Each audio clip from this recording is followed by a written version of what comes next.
Hello, my name is Nicole Gargano and I'm a student neonatal nurse practitioner at the University of Pennsylvania, and I will be talking to you about hyperbilirubinemia. Let's break down this word. Hyper means too much, bilirubin, emia means in the blood. So hyperbilirubinemia means there is too much bilirubin in your baby's blood. This is a common medical condition seen and treated in the NICU. But what's bilirubin? After your baby is born, their body breaks down red blood cells. This is a normal process. The process of breaking down red blood cells makes bilirubin. Your baby's liver helps remove bilirubin from the blood, but sometimes your baby cannot remove the bilirubin fast enough. This can lead to a buildup of bilirubin in your baby's blood, skin, eyes, and brain. Your baby will have blood work done to check his or her bilirubin level at least once while in the NICU. The NICU team might also monitor your baby's red blood cell counts, how much he or she is making new red blood cells, and check your baby's blood type. Now, you may have heard the term jaundice.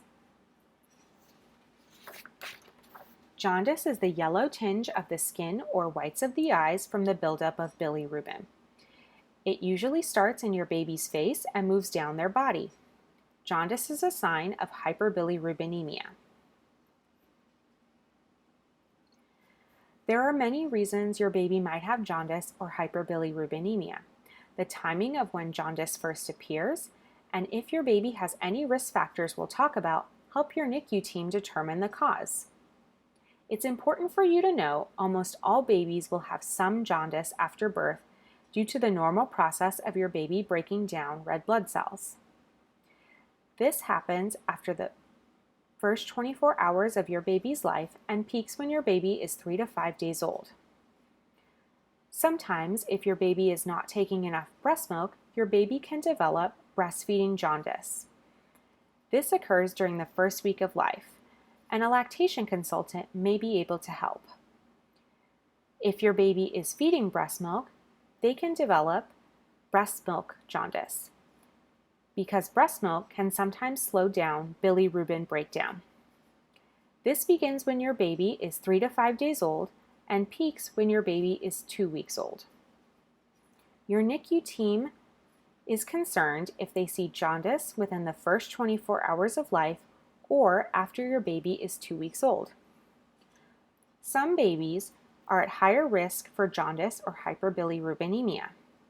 These include babies who are premature, have a different blood type from mom, have an infection, a high red blood cell count, a large bruise on their head called a cephalohematoma, or large bruises on their body from the birth process. Conditions that make your baby's red blood cells more fragile, cause more red blood cell breakdown, or if his or her liver is not working well. Also, please tell your NICU team if one of your other children needed treatment for jaundice.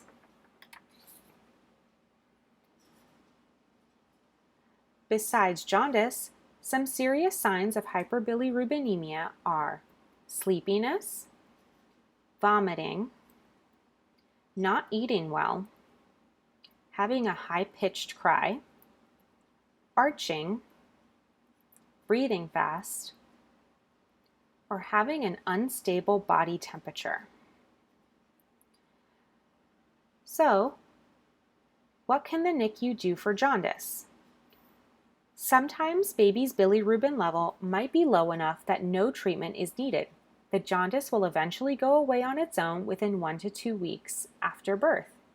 You might have to follow up with your pediatrician, so be sure to ask the NICU team if you are discharged during this time. However, other times your baby needs help getting rid of the excess bilirubin.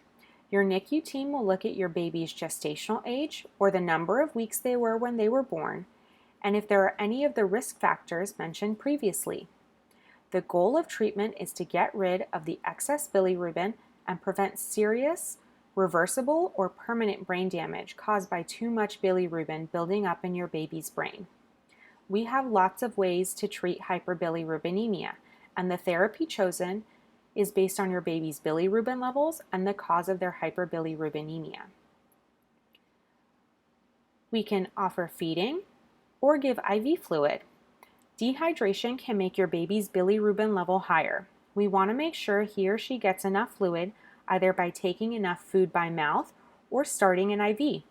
Your NICU team may recommend supplementing your milk supply with donor breast milk or formula if your baby can eat by mouth.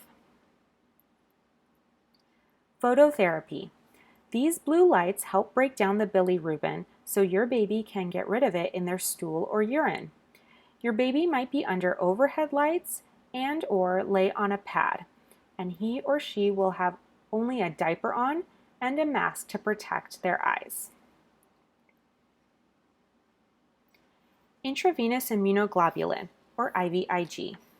For babies with high bilirubin levels due to having different blood type from their mother, this medication can help protect red blood cells from being broken down. This prevents more bilirubin production. An exchange transfusion. This is an emergency procedure that replaces your baby's blood that has a high bilirubin level with donor blood. This quickly helps lower your baby's bilirubin levels. Your NICU team will review the benefits and risks of this procedure if they think your baby will need it. So let's review.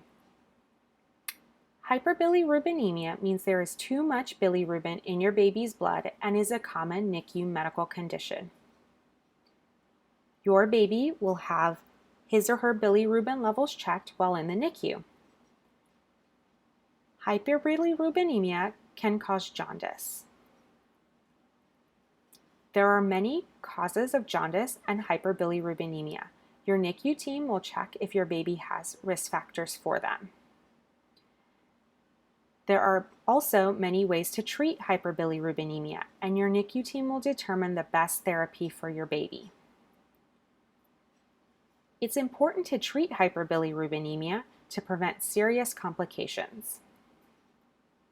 Thank you. I hope you found this video helpful.